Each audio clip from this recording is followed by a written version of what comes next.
За што апраўдваецца Лукашенко? Чаму ён зладзіў разнос сваім чыноўнікам і які важны указ падпісаў? А таксама у чым зноў вінаватыя беларусы і што вядома пра маштабную катастрофу сотнямі загінулых? Вітаем, сябры! Гэта наша Ніва і зараз мы ўсё вам раскажам.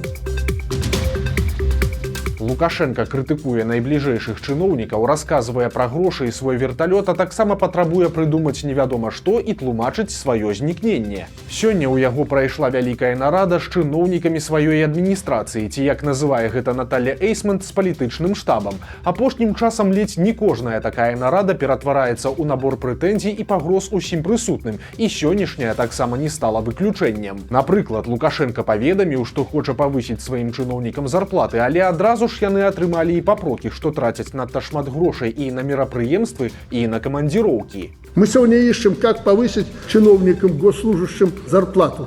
Так посчитайте, сколько мы растратили. Акрамя таго, Лукашенко заявіў, што лятае на верталёце выключна дзеля эканоміі. Іншых жа ён папрасіў спусціцца з нябёсаў на зямлю. Я приземляюсь на вертолете. Почему на вертолете? Он должен сказать, одна из причин, что это намного дешевле, чем кортеж президента. Даже если там безопасность и прочее, я летаю на вертолете. И вот если я посмотрю, там столько автомобилей вокруг этой точки, как служба безопасности.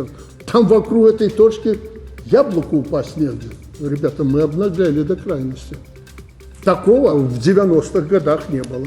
И дело не только потому, что мы беднее были. Давайте с небес будем опускаться на землю, потому что мы на виду. На нас смотрят больше, чем кто-либо. Прагучаў на гэтай нарадзе і момант, які адчуюць на сабе і звычайныя беларусы, бо Лукашенко патрабуе, каб звароты грамадзян вырашаліся чыноўнікамі на больш ранніх этапах і не даходзілі да ўзроўню яго адміністрацыі, цытата. У ідэале такіх зваротаў быць не павінна.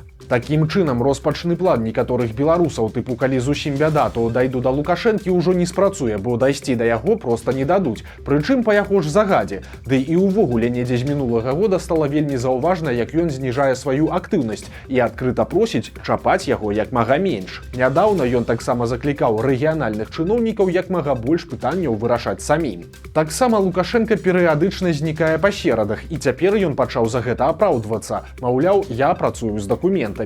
І гэта трошкі смешна, бо нагадвае гісторыю з колішнім расійскім прэзідэнтам Барысам Ельцыным. Той таксама перыядычна знікаў з публічнай прасторы, то праз праблемы з алкаголем, то праз стан свайго здароўя. Але ж народу гэта тлумачылі роўна так жа, як цяпер кажа пра свае знікненні і Лукашенко, працай з дакументамі. Акрамя таго, Лукашенко паставіў сваім чыноўнікам новую задачу – прыдумаць нейкую нацыянальную ідэю для беларусаў. Але што гэта за ідэя і чаго канкрэтна Лукашенко хоча, ён сам і не ведае. Всегда говорим, вот выработать нам бы такую национальную идею, которая бы могла захватить души и сердца, разум людей. Может, она и есть, некоторые говорят, патриотизм, там еще что-то и так далее, но я не чувствую, что вот есть такая идея. Если мы ее выработаем, а это должно быть очень важно для нас целью, которая захватит все, от сердца до разума человека. Это вершина. Таксама ён паскардзіўся на праблему з новымі чыноўніцкімі кадрамі. Маўляў, іх доўга і цяжка шукаюць, а многія чыноўнікі, асабліва ідэолагі, не ўмеюць размаўляць з народам. Яны тупа прымусам заганяюць бюджэтнікаў на свае выступы, але плёну ад гэтага амаль няма. Вы своими щупальцами должны видеть кадры в целом, начиная от колхозов, совхозов и заканчивая самыми высокими уровнями. Як звычайна, Лукашенко запатрабаваў падыходзіць да ўсяго жорстка і прыгразіў прысутным адказнасцю за памылкі. Администрация должна подходить, как я уже сказал, очень жестко и принципиально к решению этих вопросов. Ошибки здесь просто недопустимы. Сёння ж ён паабяцаў яшчэ 3 вялікія і сур'ёзныя нарады ў найбліжэйшай будучыні. Адна пройдзе з прадстаўнікамі Нацыянальнага банка, другая з вучонымі, ну а трэцяя дакладна стане чарговым шоу з пагрозамі і крыкамі, бо будзе прысвечаная развіццю Віцебскай вобласці. А там і сярэднія заробкі самыя нізкія, і хапае іншых праблем, пра што Лукашенко ўжо казаў нават публічна. Работает Витебская область не для праздника, сказано, из рук вон плохо. Или называется в деревне «абы з рук». Топ-чыноўнік папракнуў беларусаў злоўжываннем бясплатнай медыцынай. Былы кіраўнік адміністрацыі Лукашэнкі, а цяпер спікер палаты прадстаўнікоў Ігор Сергіенка падчас сустрэчы з калектывам беларускага дзяржаўнага медуніверсітэта вырашыў расказаць, у якія грошы дзяржаве абыходзіцца лячэнне беларусаў. Па словах топ-чыноўніка, адзін выклік хуткай дапамогі каштуе 164 рублі. У такую ж суму ацэньваюць адзін дзень шпіталізацыі ў тэрапеўтычным аддзяленні. На дзень у хірургіі сыходзіць 195 рублёў, а ў рэанімацыі ажно 1200. Сергіенка лічыць, што беларусы павінны бачыць і разумець гэтыя лічбы, калі яны атрымліваюць медыцынскую дапамогу, а таксама ён абверг дэфіцыт кадраў, заявіўшы, што Беларусь па забеспячэнні медработнікамі апярэджвае такія краіны, як Швейцарыя, Балгарыя, Аўстрыя і Нідерланды, а іх кваліфікацыя не саступае найлепшым сусветным стандартам. Раней у злоўжыванні выклікамі хуткай дапамогі беларусаў абвінавачвала дырэктарка лукашэнкаўскай бальніцы Ірына Абельская. Толькі вось чыноўнікі ніколі не кажуць, адкуль бярэцца так званая бясплатная медыцына, а бярэцца яна менавіта з падаткаў, якія плаціць кожны беларус.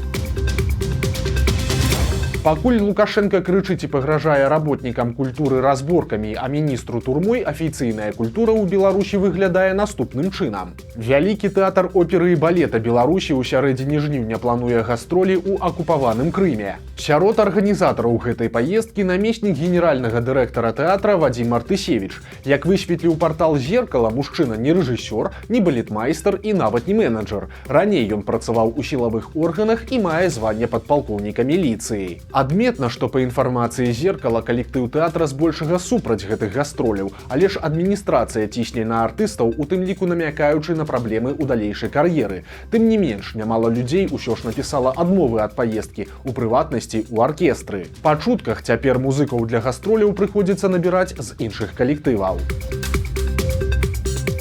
Страшная катастрофа с самолетом унесла жыцці сотень людзей. У штаце Гуджарат на захадзе Індыі разбіўся пасажырскі самолет Boeing 787 Dreamliner, які ляцеў у Вялікабрытанію. Самолет рухнуў літаральна праз некалькі секунд пасля ўзлёту, папярэдне праз сутыкненне з птушкамі. На борце знаходзілася 242 чалавекі, 230 пасажыраў, 2 пілоты і 10 членаў экіпажа. Усе яны загінулі. Па непацверджанай пакуль інфармацыі, Boeing рухнуў на інтэрнат для дактароў і з-пад завалаў ратавальнікі дасталі каля сотні целаў. Канчатковая колькасць ахвяр авіякатастрофы пакуль невядомая. Як паведамілі ў МЗС Беларусі, грамадзян нашай краіны на борце не было. Загадкавы арышт беларускага бізнесмена адбыўся ў Маскве. Суд расійскай сталіцы адправіў у СІЗА дырэктара мінскай кампаніі з назвай «Авіяцыйная мануфактура» Валерыя Зязюліна. Бізнесмена затрымалі 29 мая, прычым яго арыштавалі за дробнае хуліганства. Грамадзянін Беларусі нібыта лаяўся матам на вуліцы ў цэнтры Масквы. Гэта распаўсюджаная практыка, калі сілавікі ініцыююць арышт за дробнае парушэнне, каб падрыхтаваць матэрыялы па больш сур'ёзным абвінавачванні. У выніку Валерый Зязюлін прызнаў віну і сказаў, што быў затрыманы супрацоўнікамі ФСБ. Як піша Медыазона, яго абвінавачваюць у незаконным экспарце ўзбраенняў з Расіі, але падрабязнасці справы невядомыя. Па гэтым артыкуле расійскага крымінальнага кодекса Зязюліну пагражае да 7 гадоў пазбаўлення волі. Невясёлы парадокс. У беларускі дзіцячы цэнтр не ўзялі на працу беларуску, якая размаўляе на беларускай мове. Гаворка ідзе пра прыватны мінскі цэнтр развіцця, які называецца «Сакровішча нацыі». Працадаўцы удакладнілі ў кандыдаткі, ці заўсёды яна размаўляе па-беларуску, а калі атрымалі станоўчы адказ, то параілі жанчыне шукаць іншае месца працы, бо ў іх усе размаўляюць выключна па-руску. Калі падняўся розгалас, то дырэктарка цэнтра Людміла Жук патлумачыла сітуацыю так. Маўляў, усе дакументы і вучэбныя матэрыялы ў цэнтры выключна на рускай мове. Акрамя таго, яна баіцца, што будуць праблемы з рускамоўнымі бацькамі малых дзяцей. Цяпер дырэктарка вельмі разлаваная тым, што сітуацыю актыўна абмяркоўваюць у сацыяльных сетках. Яна кажа, што ёй тэлефануюць і пішуць розныя людзі, якія абураныя гэтай гісторыяй. Але ж спадарыня Жук лічыць, што яна, як кіраўніца, мае права абіраць, каго браць на працу, а таксама кажа, што паважае беларускую мову, але не разумее, якое дачыненне адна з афіцыйных моў Беларусі мае да яе цэнтра. Але ж нагадаем, што артыкул 14 працоўнага кодекса Беларусі забараняе дыскрымінацыю па мове. Вынікам бульбянога крызісу стаў новы указ Лукашэнкі. Цяпер улады ўзяліся за рэалізацыю ідэі губернатара Пархомчыка. Нагадаем, што пасля сустрэчы з Лукашэнкам кіраўнік Брэсцкай вобласці прапанаваў, каб гандлёвыя сеткі заключалі кантракты з вытворцамі на пастаўку гародніны і рабілі ім перадаплату яшчэ да таго, як прадукцыя будзе вырошчаная. На думку Пархомчыка, гэта з'яўляецца гарантыяй таго, што гаспадаркі не распрададуць прадукцыю за мяжу, а сеткам удасца пазбегнуць пустых паліц, як гэта адбылося сёлета. У выніку Лукашенко падпісаў указ аб асаблівасцях пастаўкі пладагароднінай прадукцыі для рэспубліканскіх дзяржаўных патрэб. Ён абавязаў пастаўшчыкоў забяспечваць гандлёвыя сеткі неабходнай прадукцыяй, а крамы мець яе ў наяўнасці нават у міжсезонне. Каб рэтэйлеры маглі рабіць перадаплату, Лукашенко дазволіў ім браць ільготныя крэдыты пад 3% гадавых. Парушальнікаў патрабаванняў дакумента чакаюць адміністрацыйныя штрафы. Трагедыя адбылася ў мачулішчах пад Мінскам. Там на будоўлі жылога дома абарваліся тросы будаўнічай люлькі з рабочымі. У выніку здарэння загінуў 65-гадовы мужчына. Яго 50-гадовы калега з цяжкімі траўмамі знаходзіцца ў рэанімацыі, а следчыя цяпер высвятляюць абставіны здарэння. Працэс кантралюе кіраўнік следчага камітэта па Мінскай вобласці. У Мінску памёр малады кінарэжысёр Андрэй Грынько. Выпускнік Акадэміі мастацтва ўзняў 3 ігравыя стужкі, караткаметражку ў чоўне, хорар в упыры і меладраму «Гэта я Мінск». Апошні фільм быў пакладзены на паліцу праз цэнзуру.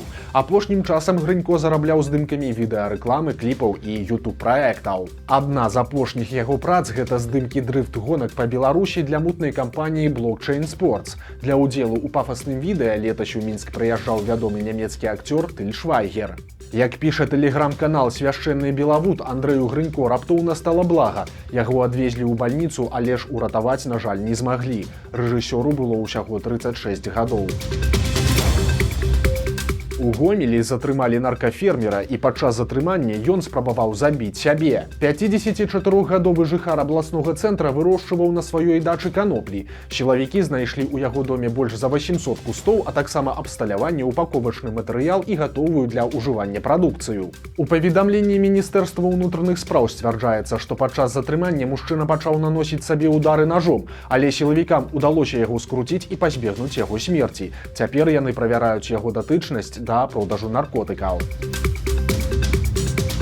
Замежная студэнтка пасля вучобы адмовілася вяртацца на радзіму, і за гэта яе паказальна дэпартавалі з Беларусі. Пакуль улады спрабуюць прыцягнуць у краіну працоўных мігрантаў, з іншага боку яны усяляк дэманструюць і беларусам і самім замежнікам, што цырымоніцца з гасцямі ніхто не будзе. Так, у Магілёўскім універсітэце харчовых і хімічных тэхналогій прайшло паказальнае разбіральніцтва па справе былой студэнткі з Каморскіх астравоў. Гэта архіпелаг у Індыйскім акіяне паміж Афрыкай і Мадагаскарам. Студэнтка з гэтай далёкай краіны адвучылася ў Магілёве, але ж на радзіму вяртацца адмовілася. У выніку ва ўніверсітэце ў прысутнасці іншых замежных навучэнцаў супрацоўнікі міліцыі пастанавілі яе дэпартаваць і забаранілі ўезд у Беларусь на 5 гадоў. Злодзей скраў чужыя рэчы, а пасля ўсё вярнуў і нават напісаў запіску з выбачэннямі. Мінская міліцыя расказала пра абставіны аднаго кур'ёзнага здарэння. Да іх звярнуўся работнік аднаго з прадпрыемстваў, у якога са службовага гардзіроба скралі пауэрбэнк, навушнікі і світар. Пасля таго, як мужчына звярнуўся ў міліцыю, зніклыя рэчы дзіўным чынам вярнуліся ў шафу, а разам з ёй і запіска, напісаная ад рукі. Яе ананімны аўтар тлумачыў знікненне рэчаў тым, што ён замёрз і што ў яго разрадзіўся тэлефон. Міліцыянты знайшлі злодзея недарэку, і ім аказаўся 19-гадовы хлопец, які праходзіў практыку на тым заводзе. Пасля таго, як ён даведаўся, што міліцыя шукае таго, хто скраў рэчы, ён спужаўся і вырашыў іх вярнуць. Але ж яго гэта ад адказнасці не ўратуе. Супраць маладзёна завялі крымінальную справу. Вось такія навіны чацвярга. Падпісывайцеся на канал, стаўце лайкі альбо дызлайкі і выказвайце заўвагі ў каментарах. І, канешне, чытайце нашу ніву, глядзіце нашу ніву і любіце Беларусь. Сустрэнемся заўтра.